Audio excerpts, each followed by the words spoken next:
Shalom, shalom, shalom lekulam, shalom alejem. Que el Eterno les multiplique de muchas shalom. ¿Cómo están? Espero que todos están bien. Soy el Roy Franz L.25 desde República Dominicana, La Vega, República Dominicana. Para mí es un placer, un inmenso placer, para poder despertar y tener una oportunidad más para poder seguir creciendo en mi emuná, en mi fe. Espero que todos están bien.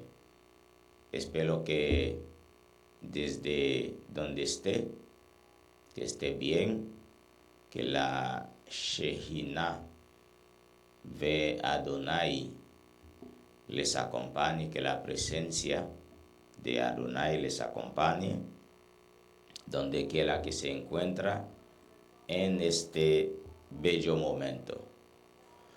Espero que todos los que están buscando la verdad, los que están buscando una manera de crecer en la fe obediente, que podamos seguir creciendo.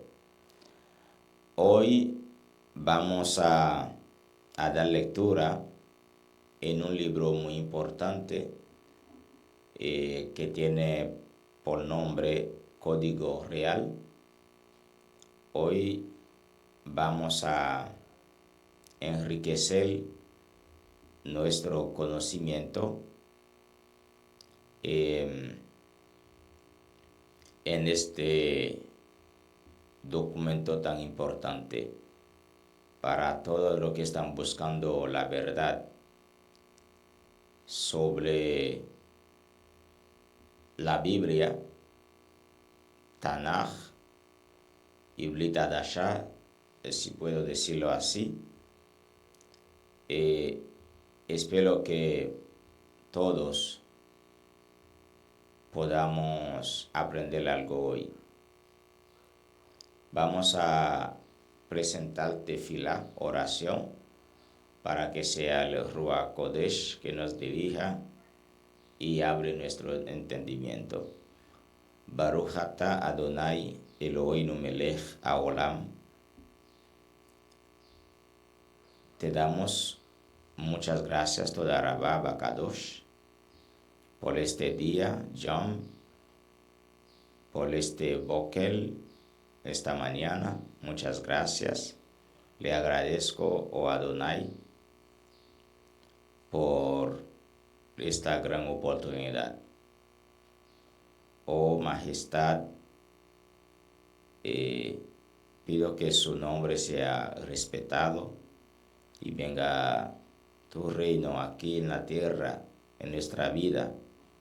El pan de cada día, danos hoy, y perdona nuestros pecados, como también perdonamos a los que nos ofendan.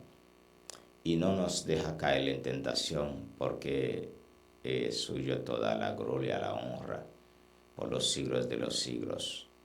Abacadosh, muchas gracias por cada oyente, cada participante que está listo para poder enriquecer sus conocimientos. Permite que esta enseñanza, que este momento de lectura pueda ser de gran bendición en la vida de cada uno de nosotros. Que esa bendición puede transformar en el crecimiento de nuestra emuná y pueda transformar como resultado liberación total, liberación demoníaca, liberación de todo tipo y una transformación general donde podamos acercarnos a ti y a Yeshua HaMashiach. Beshem Gadol Yahshua HaMashiach. Omen be omen. Ok, ahora Vamos a leer Moshe y los gentiles. Moshe y los gentiles. Estoy en el libro de Código Real, en la página 9. Espero que podamos aprender algo hoy. El objetivo de ese encuentro es para descubrir verdades que las traducciones que tenemos a mano de la Biblia no nos cuentan. Y todas esas verdades solamente están en la Lashon Kodesh, en el lengua que fue escrita la Tanaj, y también la Brit Hadashah, conocido como la Biblia entero, que es Ivrit, hebreo. Vamos a empezar con la lectura. Moshe y los gentiles. El Talmud habla de los 7 mandamientos a los leyes noádicas en los días de Yeshua y de Shaul, Pablo. Estas 7 leyes se consideraban como la ley de los gentiles. Por ejemplo, en el Talmud leemos Nuestros rabinos enseñaron 7 mandamientos fueron dados a los descendientes de Noaj, válidos para toda la humanidad. Debe de establecer cortes de justicia, prohibición contra la blasfemia, idolatría, adulterio, asesinato, robo y de comer la carne de un animal que todavía vive. Rav Hananiah ben Gamaliel dijo, también se les ha prohibido beber la sangre de un animal. Rav Hitka dijo, también les ha sido prohibido castrarse. Rav Shimon añadió, y hechicería. Rav Yosé dijo, todo lo que está mencionado con relación a la hechicería es también prohibido a los descendientes de Noaj. Es decir, no habrá en ti quien pase a su hija o a su hijo por el fuego, ni quien practique adivinación, ni agorero, ni sortilego, ni hechicero, ni encantador, ni quien consulte a espiritistas y a los oráculos de los gentiles. Sigue diciendo, ni a los muertos, porque cualquiera que esté envuelto en estas prácticas es repulsivo al Eterno, y por estas cosas repulsivas es que el Eterno arroja a estas naciones delante de ti. Según Devarim, o sea, Deuteronomio, capítulo 18, versículo 10 al 12. Pues el Eterno no habría castigado a esas naciones de no haber hecho todas esas cosas. ¿De qué verso se derivan los 7 mandamientos?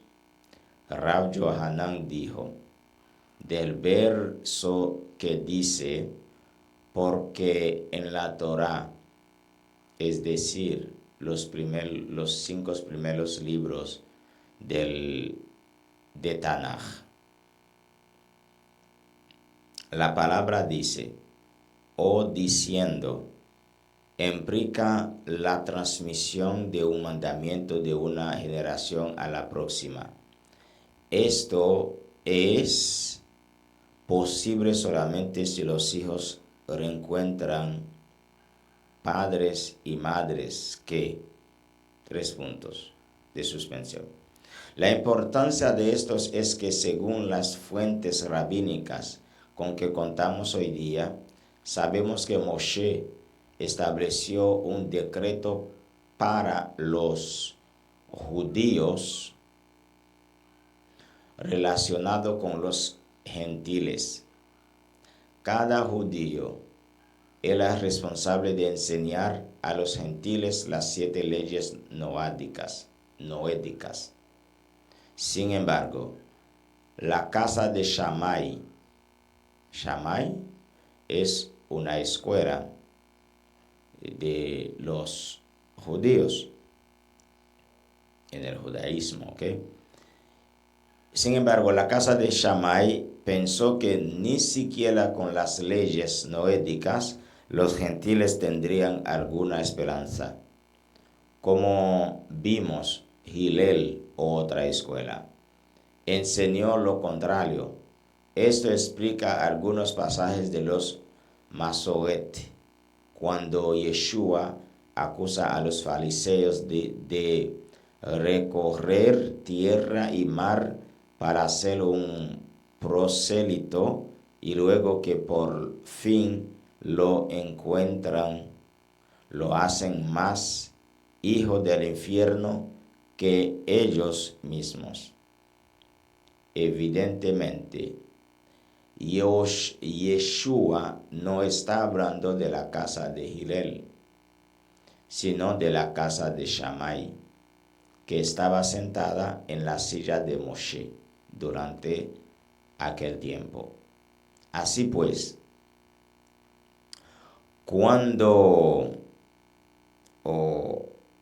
mientras Shammai era enemigo de aceptar conversiones, Hillel apoyaba juntamente con las 7 leyes noédicas la ley para los judíos, para los gentiles, Recordemos que Pablo estudió a los pies de Gamaliel, ex descendiente de Hillel.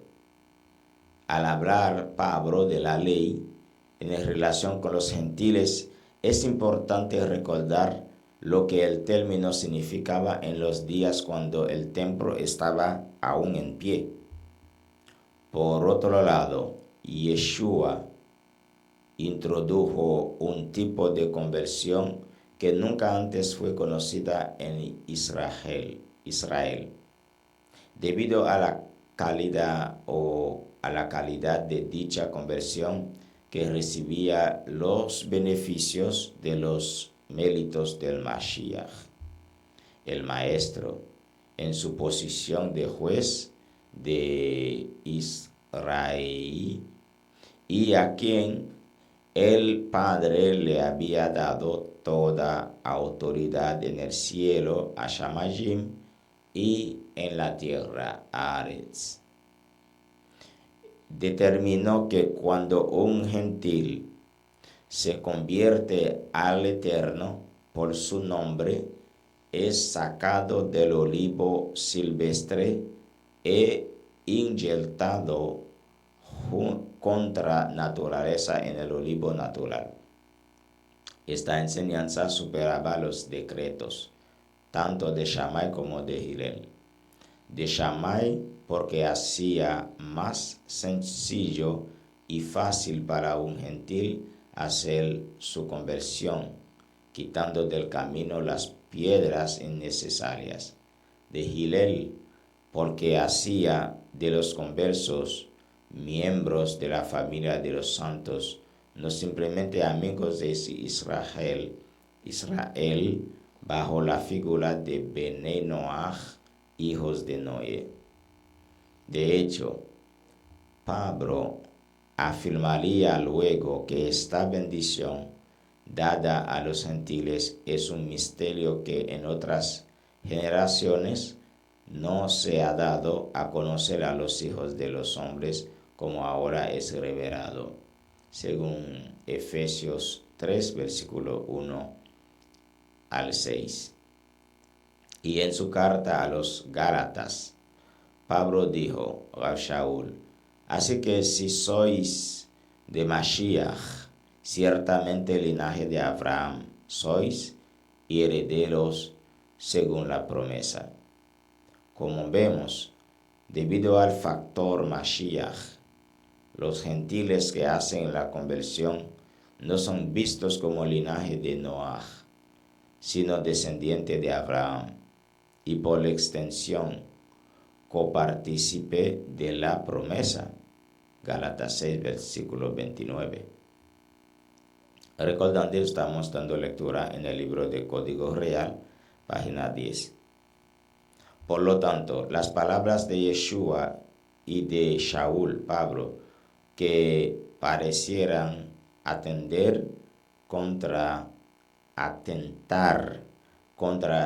el judaísmo o contra la ley, no fueron dirigidas contra el judaísmo de los profetas, sino contra Shammai y sus decretos, y en el caso de Shaul, no contra Moshe, sino contra la ley de Noah, como insuficiente para la salvación de los gentiles.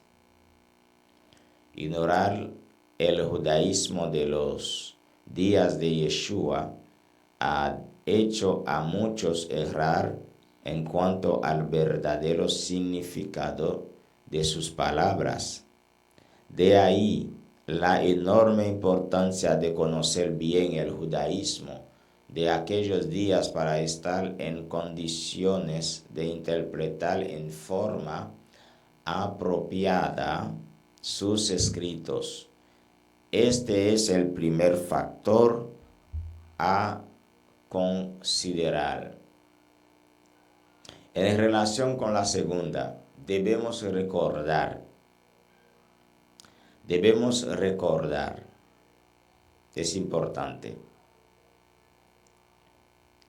En relación con la segunda, debemos recordar que hoy día los historiadores conocen bien que luego de la destrucción de Jerusalén y del templo en el año 70 del primer siglo, los conversos provenientes de las ciudades y naciones gentiles del Imperio Romano iniciaron un proceso de alejamiento de sus raíces judías, que para comienzos del segundo siglo y principios del tercero se había divorciado ya de su savia hebrea y se transformó en un movimiento completamente separado de Israel y muchas veces de las propias enseñanzas del Mashiach y de los discípulos originales del Maestro.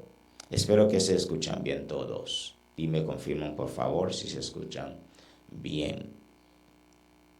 Seguimos en el libro de Código Real, página 10, Z, Sanedrín 56, Z, Fi, Sanedrín 57.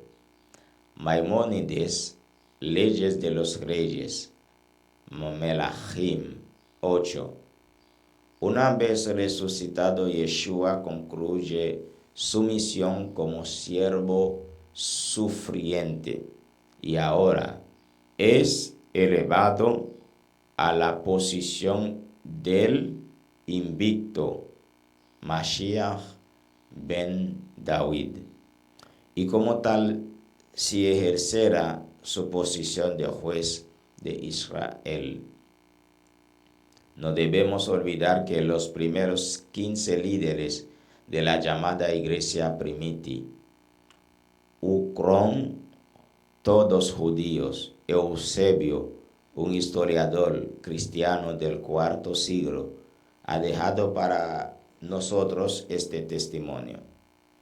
La iglesia en Jerusalén al principio fue tomada por los de la circuncisión. Luego vinieron los gentiles cristianos, pero al comienzo consistió de fieles judíos que continuaron desde los días de los apóstoles hasta la destrucción de Jerusalén. Por su parte, en un documento histórico del segundo siglo, se nos confirma lo que es evidente en Gebulot, o sea, Hechos, que Jacob, el hermano de su majestad, vino a ser el nazi o presidente del movimiento de Yeshua, pero luego de la muerte de Jacob,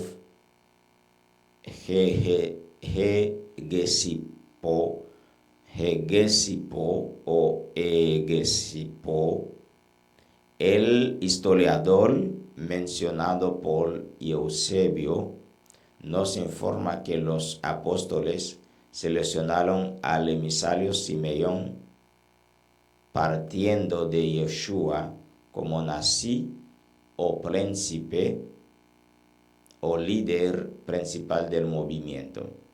La lista luego es completada por Epifanio, quien menciona los siguientes 13 líderes judíos que se mantuvieron al frente de la comunidad en Jerusalén hasta la Segunda Guerra de los Judíos en el año 132 al 135 después de Mashiach.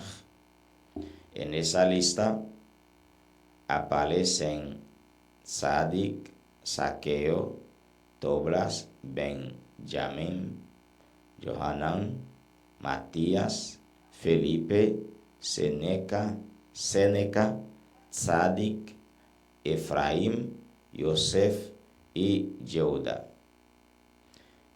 Esto significa que siempre hubo una presencia judía en lo que fue conocido entre los cristianos como iglesia primitiva, al menos hasta el año 135, es decir, la primera parte del siglo o del segundo siglo. Cuando en 130 el rabino Akiva nombró a Bar Kokhba como el Mashiach de Israel.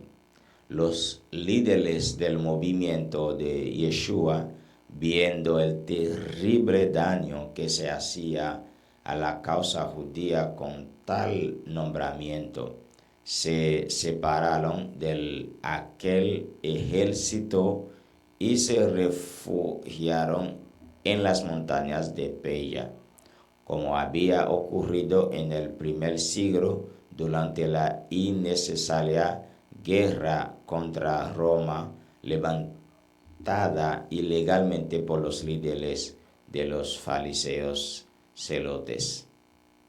La derrota de los ejércitos de Bar Kokhba o un antimashiach no se hizo esperar y el final de Akiva y sus discípulos, así como del propio Kokhba, fue una de las más innecesarias y humillantes derrotas jamás sufrida por nuestro pueblo. Ahora hablando del pueblo de judío. Jerusalén fue retomada por los romanos y cambiada de nombre, así como la tierra de Israel, a la cual ahora los romanos dieron el nombre de Palestina, en honor a los dioses filisteos. A partir de ahí o de aquí, todo lo que oliera o tuviera algún sabor judío era visto como potencialmente dañino para Roma y fue en este contexto que los creyentes de origen gentil iniciaron formalmente su desconexión histórica con los fieles de la circuncisión. Es importante saber esto. Z. Eusebio, Historia Eclesiástica, Livio, V. Y OB.K.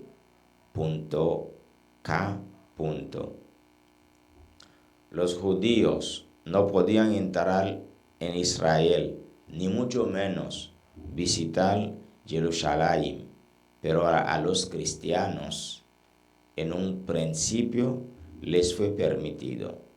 Esto creó una situación muy favorable para su subsistencia, probando al emperador que ellos no tenían nada que ver con los judíos ni con Israel. Para esa época, el obispo cristiano de Roma nombró a un creyente no judío su representante en Jerusalén. Y desde entonces, la separación de los cristianos de sus raíces judías es importante. Fue un hecho establecido y confirmado luego en Nicea para el año 323. Seguimos leyendo en el libro Código Real, página 11. Mientras tanto, los judíos, seguidores de Yeshua, tuvieron que enfrentar, juntamente con los demás judíos, el penoso exilio y la sobrevivencia en el anonimato fuera de Israel y disperso entre las naciones como el resto de sus hermanos. Mientras que al cabo del tiempo los cristianos, asegurándole al imperio que ellos no tenían nada que ver con los judíos ni con el judaísmo, poco a poco ganaron la empatía de Roma y finalmente lograron cristianizar incluso al imperio mismo. Es importante saber esto. O sea, separar con los ajim judíos no está en la voluntad de Adonai, sino del mismo enemigo. Para entonces el cristianismo surgió como la religión oficial del imperio, completamente divorciado de sus raíces judías y teniendo ahora bajo su control todas las sinagogas, rollos y documentos judíos que existían, incluyendo los manuscritos hebreos y griegos de lo que más tarde fue llamado Nuevo Testamento. En otra palabra, el cristianismo, para mí, según mi entender, es como si fuera un secuestro. O sea, las religiones nos secuestran para hacer su voluntad, pero no es la voluntad de Yeshua HaMashiach, no es la voluntad de nuestro Padre Celestial, que es Yud-Hei Vav-Hei, que es su nombre, Yahweh, que envió a su Hijo Yeshua a morir en la cruz por nosotros. Seguimos leyendo en Código Real, página 11. Con tanto poder disponible, los líderes cristianos del Santo Imperio se aseguraron que los escritos apostólicos que tenían en sus manos respondieran a sus intereses doctrinales más que a la realidad textual de donde provenían. Y en vez de preguntarse qué dice realmente el texto original, se preguntaban, ¿cómo podemos hacer que esto afirma nuestra posición? El resultado fue la corrupción textual del Nuevo Testamento, mal llamado, pero es Brit Hadashah o Código Real. Esto es lo que explica en parte las más de 200,000 variantes textuales que han sido encontradas en una lista de alrededor de 5.000 manuscritos griegos del Nuevo Testamento, mal llamado, la mayoría de los cuales fueron alterados y corrompidos tendenciosamente. No estamos hablando aquí simplemente de un error, no, del escriba mientras se hacían copias de un texto para algunas comunidades o personalidades imperiales, sino de abusos premeditados, eliminando e introduciendo palabras en textos graves a fin de favorecer la doctrina de la Iglesia que ahora, unida al poder del imperio, tenía total y absoluto poder en sus manos para hacer y decidir lo que quiera. Esto es evidente donde quiera que se intentaron explicar conceptos difíciles del griego por ser traducciones del hebreo y que constituyen, por así decirlo, el fundamento de lo que debe ser la fe y teología cristiana. Cuando recordamos que los manuscritos griegos más confiables provienen de una edad tardía, como lo es el siglo IV, especialmente el llamado Códice Vaticano, entre paréntesis B, el Sinaítico Aleph, entre paréntesis Aleph. El tiempo que estos se mantuvieron bajo control estricto de la Iglesia fue suficiente para intentar aquí y allá construir manuscritos y códices, entre los cuales finalmente surgió un tipo de texto conocido como el bizantino, que vino a ser el oficial de la Iglesia.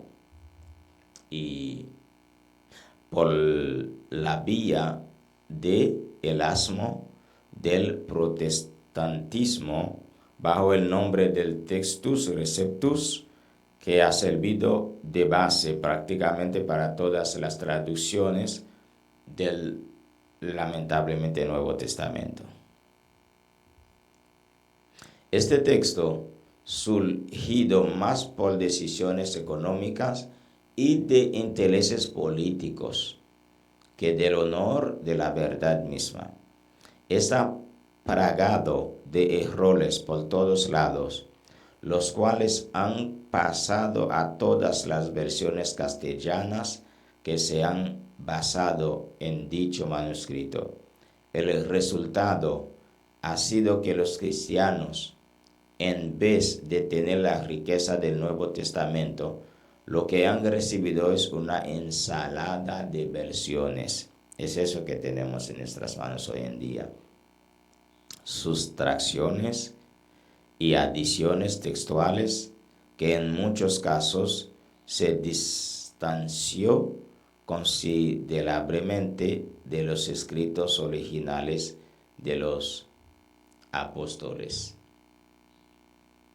Así las cosas, ahora la Iglesia, con dominio absoluto de la situación, produjo una nueva generación de cristianos, nacida, como es evidente, en un mundo completamente diferente a lo judío y desconectado de aquellas raíces hebraicas de su fe, que se privó hacia la riqueza de la herencia de los Kadoshim, por la cual el apóstol Shaul oraba incesantemente, como está escrito, parafraseando, para que el Elohim de nuestro Adón, Yeshua HaMashiach, el Padre de gloria, os dé espíritu de sabiduría y de revelación en el conocimiento absoluto de Él, poniendo su luz en los ojos de nuestro corazón, para que sepáis cuál es la esperanza a que Él os ha llamado y cuáles las riquezas de la gloria de su herencia en los Kadoshim. La mayoría de los debates teológicos en los cuales vemos a los llamados padres de la Iglesia fueron el resultado del estudio e interpretación de las Escrituras, especialmente de los cristianos o de los escritos apostólicos, desconociendo el trasfondo hebraico de dichos documentos. Hoy día, cada vez más y más eruditos bíblicos, reconociendo que Yeshua fue un judío que vivió como judío y murió como judío entre judíos del primer siglo, así como el resto de sus discípulos originarios, se abren cada vez más a un entendimiento hebraico de la fe cristiana que tiene sus raíces en el judaísmo del segundo templo. Por otro lado, las enseñanzas de Yeshua, su metodología, sus proverbios, sus midrashim, sus estilos de interpretación y análisis de las escrituras son todos, sin excepción, judíos en su naturaleza. E ignorar este hecho y pretender interpretar sus palabras desconociendo su trasfondo hebreo es un grave daño a la fe. Dan tanto las escrituras como las cartas apostólicas y los escritos sobre nuestro Maestro que vinieron después tienen un entorno judío y un sabor judío y un estilo. Recordando que estoy dando lectura del libro Código Real, que habla del mal traducido Nuevo Testamento, de la página 12. Sigo leyendo. Con la recién inventada imprenta, un inversionista cristiano, G.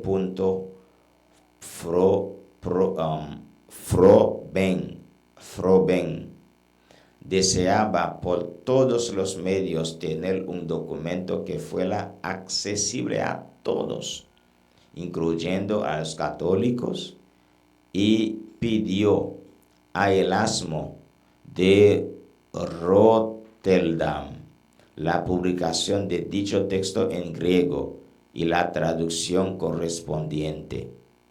Erasmo mismo tuvo que corregir los manuscritos que tenía a su disposición y en algunos casos inventar su propia versión griega para luego traducirla, como fue el caso de una gran parte de revelaciones que posiblemente lo virtió al griego por sí mismo o partir del latín. Tristemente, la rapidez de tal edición demuestra sus intereses económicos y políticos, más que amor por el honor de la verdad misma. O sea, ese trabajo no es con el objetivo de salvar almas, sino de ganar mucho.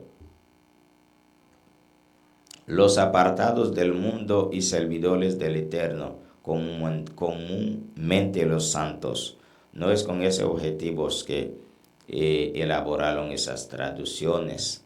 Es para ganar chavos, para ganar dinero y políticamente hablando para que se crezcan. Seguimos, Z. Efesios 1, versículos 17 y 18. Énfasis añadido. Kadoshim, los santificados, o sea, los santificados, es decir, el pueblo judío, Bea Shemot, mal traducido, Éxodo 19, versículo 6. Judío que debe ser tenido en cuenta a la hora de cualquier traducción o interpretación de dichos documentos, que de ignorarlos nos expone a un entendimiento equivocado tanto de Yeshua mismo como de su mensaje, y por la extensión del mensaje proclamado por sus emisarios. Por otro lado, la inmensa mayoría de cristianos han sido educados en la idea generalizada de que el Nuevo Testamento fue comunicado originalmente en griego y que los manuscritos originales están en griego, y por tanto, el estudio del griego ha tomado y continúa tomando preferencia sobre el hebreo. Hoy día, eruditos cristianos están cada vez más y más alejándose de esa posición y abriéndose al hecho de que lo contrario podría ser el caso. Por muchos años, la mayoría de la gente creyó que la tierra era plana, hasta que finalmente alguien demostró que tal generalizada creencia no tenía fundamentos sólidos. Al principio, los pocos que sostuvieron que la idea de la mayoría era incorrecta fueron vistos como locos e ignorantes. Pero al paso del tiempo, el mundo entero les dio la razón y ahora hasta los niños saben que la Tierra es redonda y que no es el centro del universo. Y quien se atreva a sostener las ideas de la mayoría de aquellos tiempos es visto simplemente como un ignorante. Algo similar ha ocurrido en el campo del estudio del Nuevo Testamento. En mis conversaciones personales con eruditos como David Bivin, por ejemplo, él continúa sosteniendo que luego de varias décadas de investigación del tema de Israel, no podemos escapamos al hecho de que el 78% de toda la escritura fue escrita en hebreo y que solamente tenemos un 22% de ella en manuscritos griegos que no fueron los escritos originales, sino copias y traducciones. Por otro lado, todos los masolet, es decir, evangelios, que contienen aproximadamente el 50% del Nuevo Testamento, hasta Hechos capítulo 15,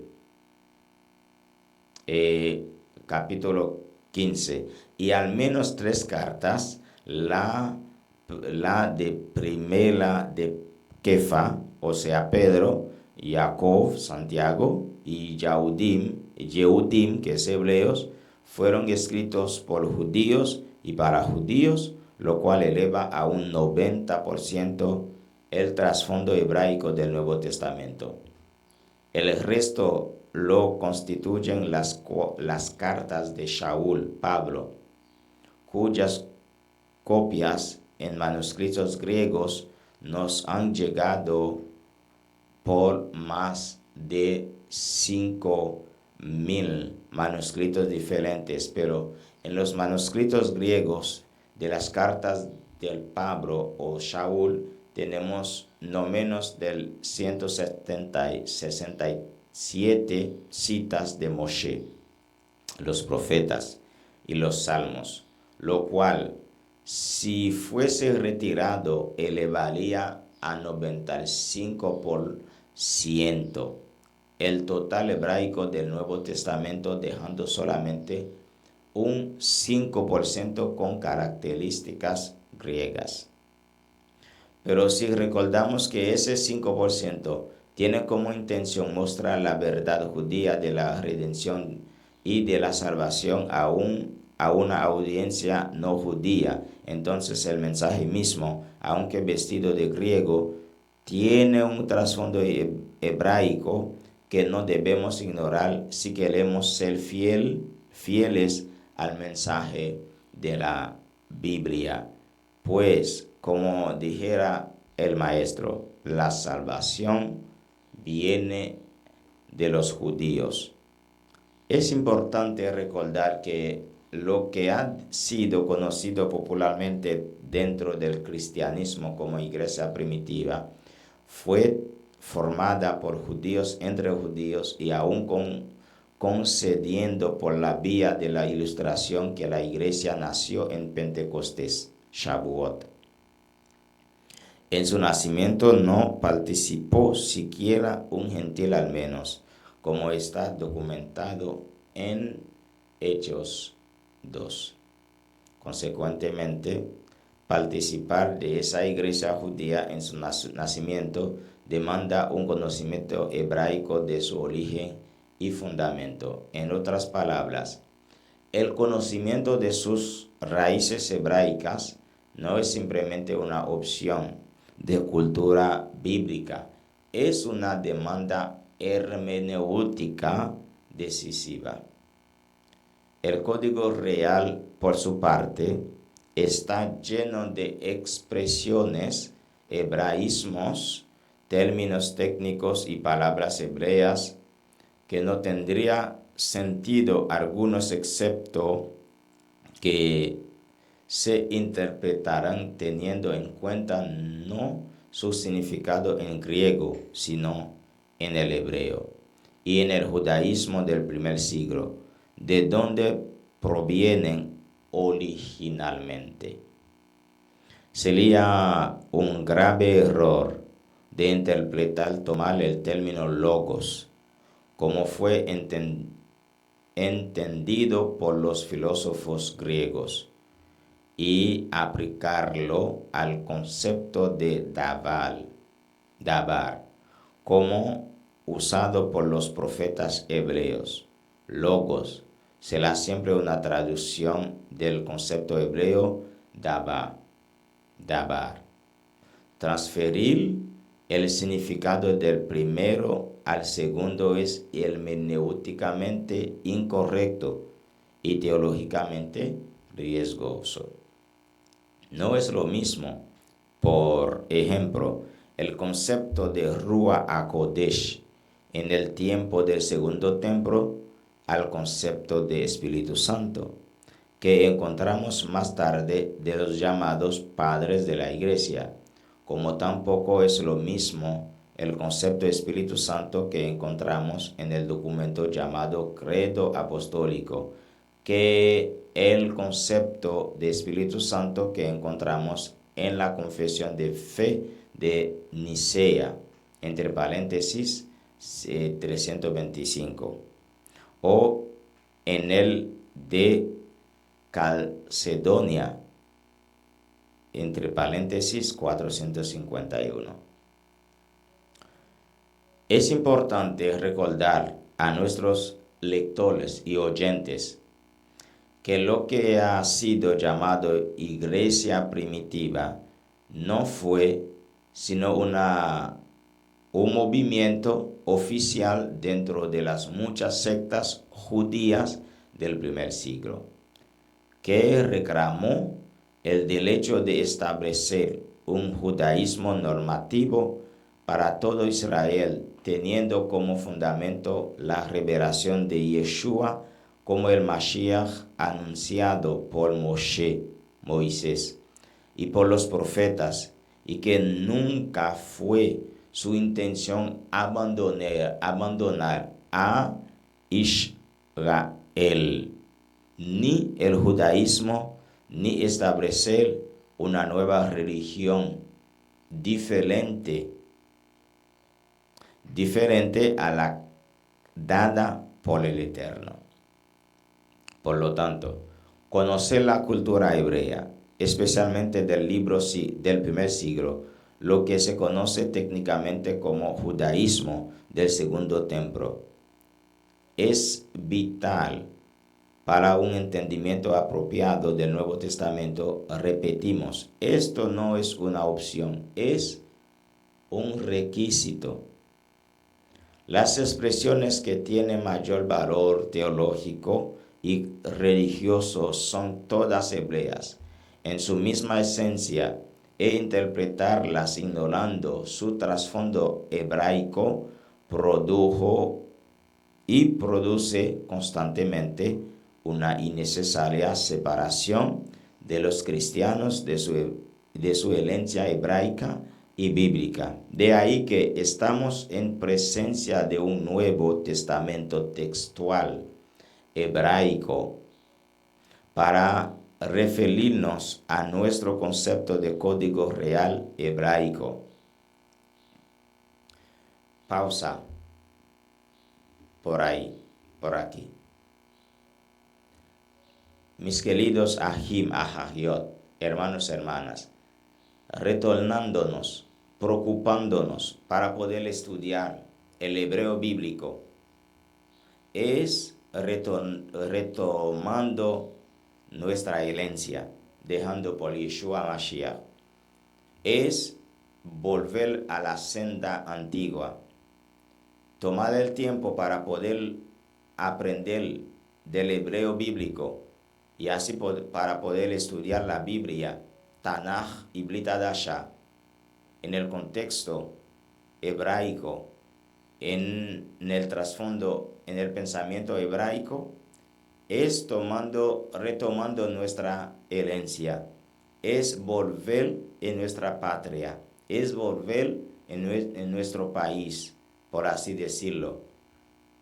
Abandonar las religiones, las tradiciones, abandonando las dogmas, es retomando lo que nuestro Padre nos ha dejado. Es importante esto.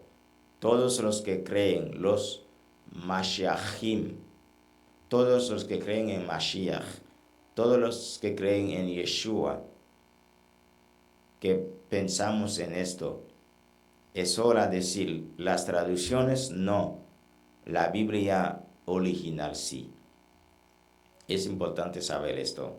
Y así podamos hacer una diferencia, lo que el hebreo dice y lo que no dice y dice la traducción.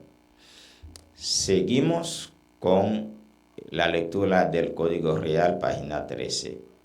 Por otro lado, y más cercano a nuestros días, la explotación de prototipos de misioneros con ojos azules y piel blanca, con imposiciones culturales y teológicas, tanto norteamericanas como europeas, ha creado especialmente en Iberoamérica, América Latina, una imagen del Mashiach más semejante a los norteamericanos y europeos de clase media y alta que a un artesano judío del primer siglo que reclamó ser el Mashiach, acentuando el distanciamiento cultural de los creyentes de sus raíces bíblicas y hebraicas. Es importante. Es importante esto. Esto no tiene nada que ver con el reconocimiento de la labor extraordinaria de expansión y distribución de la Biblia en castellano realizado por las sociedades bíblicas americanas, pero indica una realidad cultural evidente en nuestras naciones. Paralelo con esto, en algunos países del llamado tercer mundo, muchos teólogos se han aventurado a considerar a Yeshua como un revolucionario que traerá liberación de la pobreza y de la enfermedad al mundo, y lo han presentado más como un guerrillero ideal que como el rabino de Nazaret, enseñando Torah en cualquier lugar posible, ya fuese en el templo o en la sinagoga judía, o simplemente por el camino y las casas de sus compatriotas. El doctor Ron Moseley ha demostrado que la persona misma de Yeshua ha pasado por al menos 10 diferentes conceptos a lo largo de la historia del cristianismo, todas las cuales lo han alejado más y más de su realidad judía. Si esto es así, ¿Conocen los cristianos verdaderamente al Yeshua del Código Real?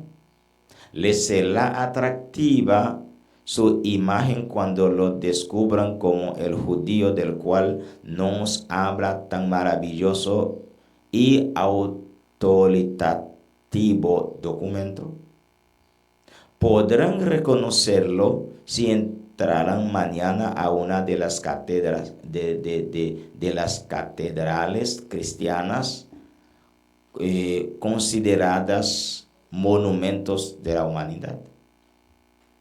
Cuando a esto añadimos que ha sido un axioma la aceptación de que la comunicación del Nuevo Testamento tuvo lugar originalmente en griego, la inmensa mayoría de los estudiantes de todos los seminarios cristianos han sido entrenados a estudiar el griego del Nuevo Testamento por encima de su realidad hebraica y, consecuentemente, la diseminación de la enseñanza neotestamentaria que la mayoría de los cristianos conocen y en la cual son instruidos cada día sufre la ausencia de una educación hebraica como fundamento confiable para un entendimiento apropiado del Nuevo Testamento. Un paro por ahí.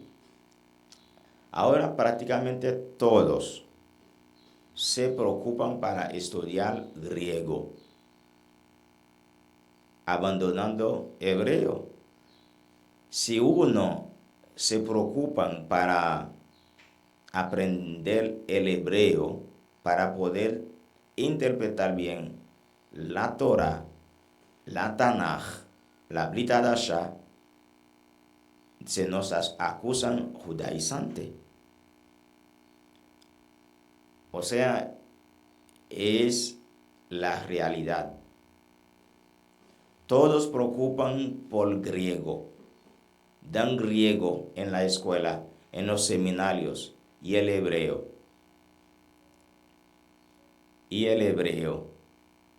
Entonces, seguimos en el secuestro. Seguimos leyendo el Código Real, página 14.